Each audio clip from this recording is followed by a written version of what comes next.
Believe it or not, influencer marketing and the world of paid partnerships do not have to just be for the big ones. If you are a small or medium-sized business, you still have an incredible opportunity to leverage an engaged community using the power of the fastest growing platform, TikTok. And in this video, I'm gonna show you exactly how to do that, from sourcing your influencers to knowing exactly what to say and even how to measure your results.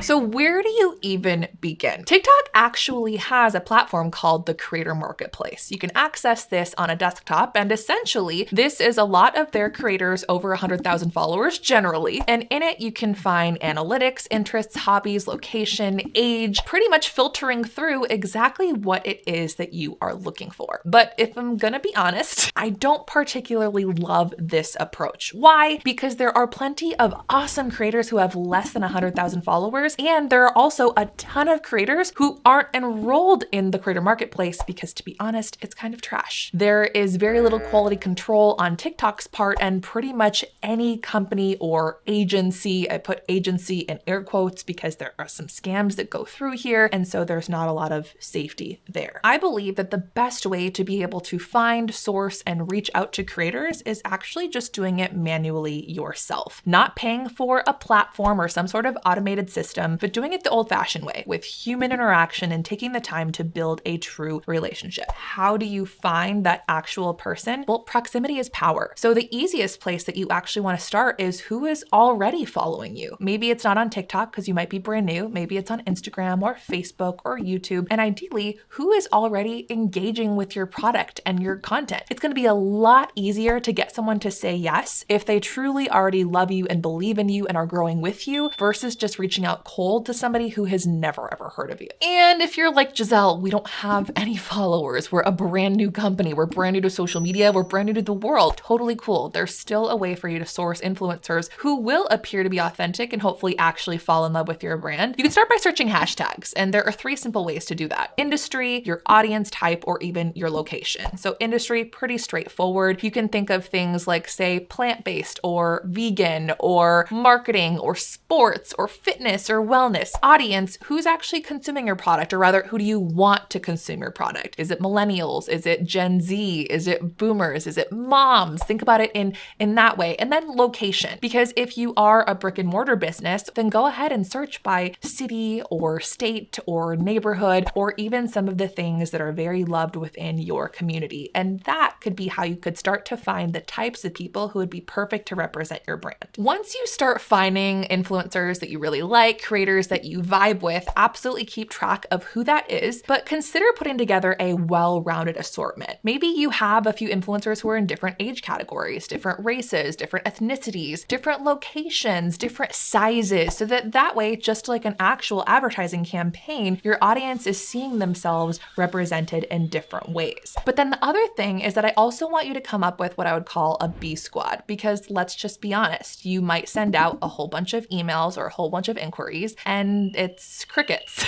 Some people don't respond to you because maybe you end up in junk, or maybe they don't recognize you, or who knows, life happens. You always want to be prepared for people to turn you down and for you to have backups that you would still be just as excited to be able to work with. Moving on over to step 3, what exactly are you going to say and how are you going to reach out to these people? Full disclosure, the DMs on TikTok, kind of trash. And so a lot of people turn these off, or in some cases, they don't even know how to go through them or filter through them. So what I would suggest for communication is you could potentially go through TikTok to get to their Instagram and DM them there, and, or preferably because we want to hit them from multiple ways, you can try to find their emails. If they're competent, they're going to make it really easy for you to reach out to them. They're going to have a contact button. They're going to have a web tree. They're going to have their email written in their bio because they want to work with brands like you. Now, what do you actually say to them? If you're sending out an email, ideally put in the subject line exactly what you want. So it could be something like paid TikTok partnership with blank, specifying if it's paid or not, what the platform is, and who your brand represents. If you're self-conscious and you're like, Giselle, nobody has ever heard of us, then put a subject that describes what you are. Maybe it is a beverage brand. Maybe it is a brand new workout product in the metaverse. Either way, just giving some type of descriptor so that when they're going through their inbox, which probably is flooded with a lot of junk. You want to make sure that you are standing out and making it as clear as possible what you want. Then let's get to the actual body of the message. I really want you to be as specific as possible. Rather than you just saying, hey, let us know if you'd be interested in partnering or collaborating. Come up with some ideas. Make it as easy as possible for the person on the other side to say yes. And by the way, in case you missed it, you could probably use this email strategy in like every email that you send. So letting them know, hey, we really want to do a 3-month partnership where you are uploading videos to TikTok. And this is a 30-second video where you have free reign to do what you're already doing. Or, hey, you know what? We really want you to do 5 videos in a series where you are specifically covering this. Or we want you to do an ad for us in this way. Be as specific as possible so that they know whether or not that it would be a fit. Also, I just want to say that if you do want to work with an influencer, a creator, ideally you are giving them free reign, because the reason why you were interested with them in the first place and felt like you vibed was because you liked what they were already doing and on their own. What ends up being a terror of a partnership is when you try to box them into something or turn them into an actor or a model, which they are not. So giving them as much freedom as possible and trusting that they know their audience better than you do, that is going to be a win-win more than likely all the time. And then there's the sign off of the email, which could actually be the most important part. And that is that I want you to end the email with a question mark. I don't want you to end the email saying, let us know if you're interested, or get back to us when you can, or feel free to send us a message back. Ask a very specific question. Maybe it is, does this sound good to you? Would you be interested in something like this? Do you want to continue the conversation? Asking an actual question. And perhaps from there, you can let them know that you're going to follow up if you don't hear from them in a couple of days. If not, that follow-up strategy is very much going to be important, because guess what? Life happens. I'm sure there are emails in your inbox right now that are collecting dust that you know you need to get back to and you just haven't yet. So set an alarm for yourself in your calendar to be sure to follow up in 2, 3, 5 days until they respond and or say no. Let's talk about terms. So you have reached out to the creator. They are so excited to work with you. You've got the green light and you feel like, okay, we're in sync here. We are good to go. You always want to have a contract, and in that contract, be very specific about the terms in an outline fashion that makes sense for both of you. Here are some general terms that you should think about including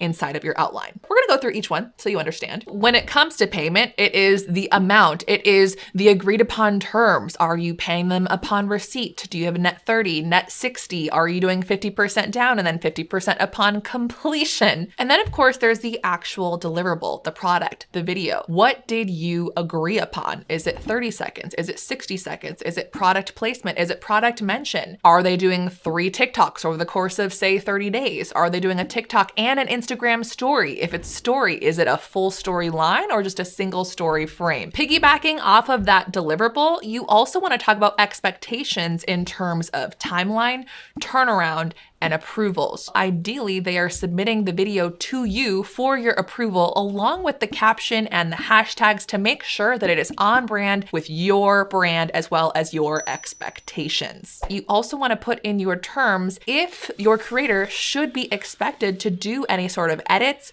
or reshoots, so that if it's not on brand with you or it's not at all on par with the expectations that you had, they are contractually obligated to edit the video or perhaps even reshoot the video. And along with that timeline, how much time do they have to turn the video around? And also, how much time are they expected to keep that video up on their profile? Is it 30 days? Is it 6 months? Is it a whole year? Is it in perpetuity, indefinitely? This is also where you could bring up any sort of non-competes or conflicts of interest, whether it is a competitor or simply something that you don't want them to explicitly say, include it here. You can also think of the terms as you giving explicit instructions. So for example, what hashtags they should be using. It is very professional and also legal on your part to make so very sure that you are having the creator use whatever your unique branded hashtag is to ensure that this part partnership is in accordance to FTC guidelines. This is also where you can tell them that you want them to save the raw file of the video, send you the link when it's posted, or when they should be notifying you or communicating with you before, during, and or after the project. And while it should be obvious to most creators, when it comes to branded, and technically this is commercial content, you definitely don't want to be using any commercial music. So the terms would also be where you should explicitly state that you either don't want them using music or that it must be royalty-free or selected from what TikTok calls the Promo Plus music library. This is actually a music library made specifically for businesses and creators to be able to pull royalty-free, safe music. Last but not least, this is also where I would include any sort of fine print or things that are beyond the organic publish of this type of a video. By that, I mean usage. Where are you intending to use this video beyond the creator posting to their own individual profile? Are you planning to